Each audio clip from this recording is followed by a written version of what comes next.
عن ابي هريره رضي الله تعالى عنه قال قال رسول الله صلى الله عليه وسلم من حج لله فلم يرفث ولم يفسق رجع كيوم ولدته امه متفق علیہ۔ حضرت سیدنا ابو ہریرہ رضی اللہ تعالیٰ عنہ سے روایت ہے، آپ صلی اللہ علیہ وسلم نے ارشاد فرمایا، جس شخص نے اللہ کی رضا کے لیے حج کیا، نہ جماع کیا اور نہ ہی گناہ کا کام کیا، وہ ایسے لوٹا جیسے اس کی ماں نے اس کو آج ہی جنا ہو۔ یہ حدیث صحیح بخاری اور صحیح مسلم کے اندر ہے۔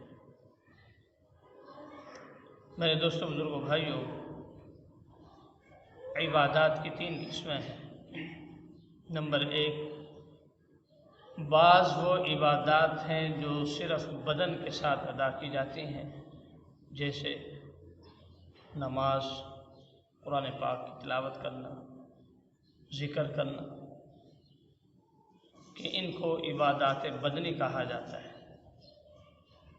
نمبر 2، بعض وہ عبادات ہیں جو مال کے ذریعے سے ادا کی جاتی ہیں، جیسے صدقہ کرنا، زکوٰۃ دینا، اللہ کے راستے میں مال خرچ کرنا، تو ان کو عبادات مالیہ کہا جاتا ہے۔ اس کے اندر بدن کا کوئی دخل نہیں ہوتا۔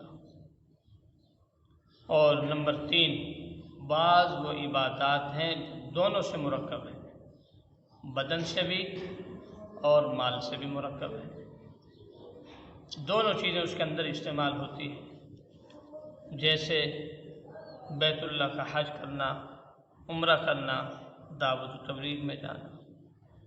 تو حج دونوں عبادتوں سے مرکب ہے، عبادات بدنیہ اور عبادات مالیہ۔ من وجہ حج عبادت مالیہ بھی ہے اور عبادت بدنیہ بھی ہے، کیونکہ دونوں چیزیں اس کے اندر استعمال ہوتی ہیں۔ تو آپ صلی اللہ علیہ وسلم نے اس حدیث پاک کے اندر حج کرنے کی بہت بڑی فضیلت کو بیان فرمایا۔ ارشاد فرمایا کہ جو شخص اللہ کی رضا کے لیے حج کرتا ہے، کوئی دکھلاوے کی نیت، نام و نمود کی نیت، شہرت کی نیت، یہ اس لیے حج نہیں کرتا کہ لوگ مجھے حاجی کہیں اور یہ کہیں واہ بھئی واہ تو نے تو اللہ کا گھر دیکھ لیا۔ صرف اللہ کی رضا کے لیے حج کرتا ہے، اور حج کے دوران نہ بیوی سے جماع کرتا ہے اور نہ ہی کوئی گناہ کا کام کرتا ہے، کسی سے جھگڑا کرتا ہے، آنکھوں کے گناہ، کانوں کے گناہ، ہر قسم کے گناہوں سے بچتا ہے۔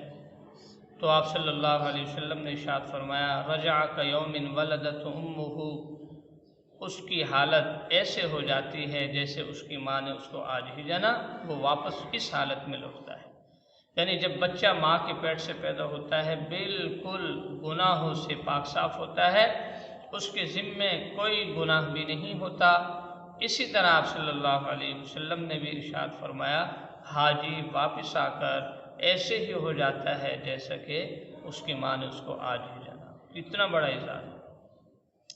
حضرت ابو ہریرہ رضی اللہ تعالیٰ عنہ سے ہی روایت ہے، آپ صلی اللہ علیہ وسلم نے ارشاد فرمایا، الحج المبرور لیس له جزاء الا الجنہ، کہ ایسا حج جو نیکیوں سے بھرا ہوا ہو، جس کے اندر نیکیاں ہی نیکیاں ہو، ہر موقع پر نیکیاں ہی نیکیاں کرے، کوئی گناہ کا کام نہ ہو، اس کو حج مبرور کہا جاتا ہے۔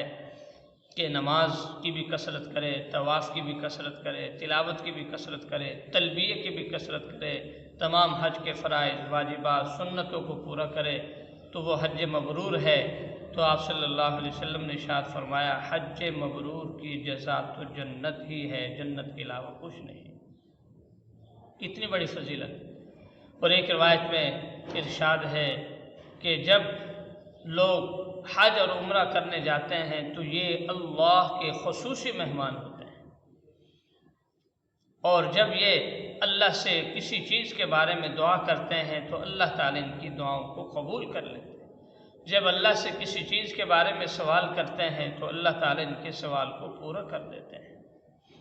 اور ایک روایت میں ارشاد ہے کہ جو شخص حج میں خرچ کرتا ہے گویا کہ وہ اللہ کے راستے میں خرچ کر رہا ہے۔ اور ایک روایت میں ارشاد ہے کہ جو لوگ اللہ کے راستے میں حج کرنے جاتے ہیں جتنا مال ان کے حج میں خرچ ہوتا ہے تو اللہ تبارک و تعالیٰ ان کو وہ مال واپس لوٹا دیتے ہیں اور آخرت کا ثواب الگ رہا۔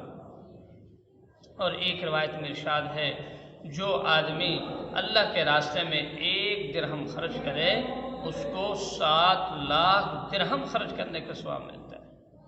اور ایک روایت میں ارشاد ہے جو اللہ کے راستے میں 1 درہم خرچ کرے اس کو 4 کروڑ درہم خرچ کرنے کا ثواب ملتا ہے۔ کتنے بڑے بڑے فضائل۔ اور عبداللہ بن مسعود رضی اللہ تعالیٰ عنہ سے روایت ہے آپ صلی اللہ علیہ وسلم نے ارشاد فرمایا تم پے در پہ حج اور عمرہ کیا کرو، کیونکہ جو بندہ حج اور عمرہ پے در پہ کرتا ہے اس کی وجہ سے اللہ تبارک و تعالیٰ اس کے فقر کو یعنی تنگ دستی کو اور گناہوں کو ایسے مٹا دیتے ہیں جیسا کہ لوہے اور سونے چاندی کی بھٹی اس کے میل کچیل کو مٹا دیتی ہے۔ یعنی مثال کے ذریعے سے آپ صلی اللہ علیہ وسلم نے بات ارشاد فرمائی کہ جب لوہے پر زنگ لگ جائے یہ سونے چاندی کو زنگ لگ جائے پھر کیا کیا جاتا ہے اس کے زنگ اتارنے کے لیے؟ سب سے پہلے آگ کو جلایا جاتا ہے، پھر لوہے کو سونے چاندی کو اس آگ کے اندر رکھا جاتا ہے، پھر اس کا میل کچیل کو ختم کر دیا جاتا ہے، میل کچیل اتر جاتا ہے۔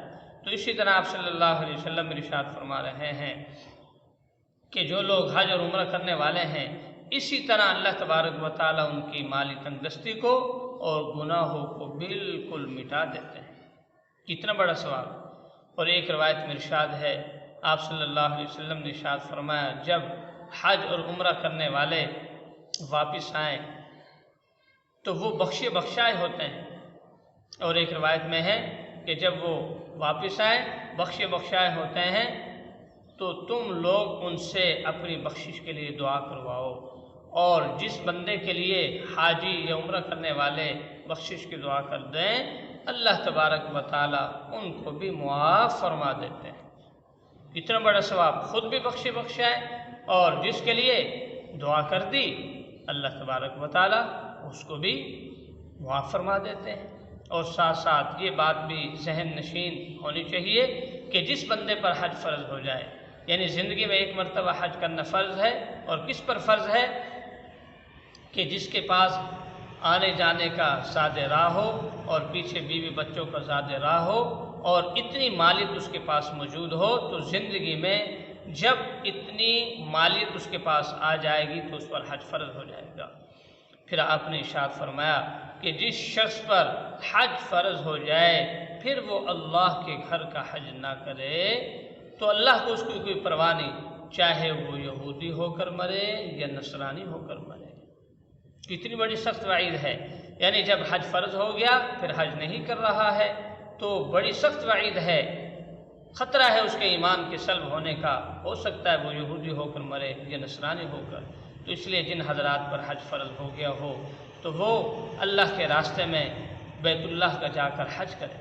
اور یہ بات بھی آپ ذہن نشین کر لیں، دنیا کے اندر جتنے بھی انبیاء آئے ہیں ایک روایت کے مطابق 1,24,000 اور دوسری روایت کے مطابق 2,24,000 کم و بیش انبیاء آئے ہیں، تو تمام انبیاء نے حج کیا۔ کوئی ایسا نبی نہیں آیا کہ جس نے اللہ کے گھر کا حج نہ کیا ہو، طواف نہ کیا ہو۔ آپ صلی اللہ علیہ وسلم نے بھی حج کیا، 3 حج نبوت کے ملنے سے پہلے کیے اور 1 حج جب فرض ہوا اس وقت حج کیا۔ 1.25 لاکھ صحابہ کرام نے آپ صلی اللہ علیہ وسلم کے ساتھ حج کیا۔